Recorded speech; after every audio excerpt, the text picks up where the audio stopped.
சொத்தை வித்து பணம் கொடுத்தா தான் என் கூட வாழ்வேன் அப்படிங்கிற கண்டிஷன் பண்ணி எல்லாம் ஒரே டார்ச்சர் பண்ணி இன்னைக்கு வந்து பொண்ணு தவறிச்சு. திருப்பூர்ல ரத்தன்யாவுக்கு நடந்த வரதட்சணை கொடுமையே இன்னும் மறையல.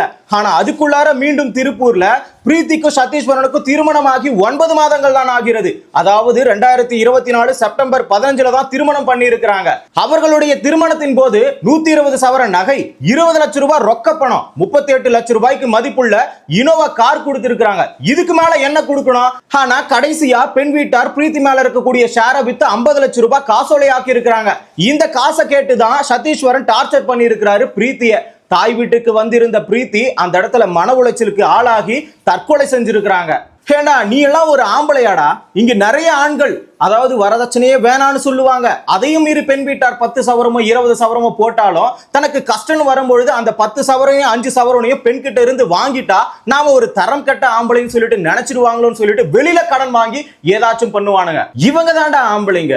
ஆனா நீங்கெல்லாம் பேருக்கு தாண்டா ஆம்பளைங்க, பணக்காரனுங்க. நீங்க பணத்தை எப்படி சேர்க்கறீங்கன்னு சொல்லிட்டு இப்பதான் தெரியுது. உழைச்சு சம்பாதிக்க இங்க துப்பு கிடையாது.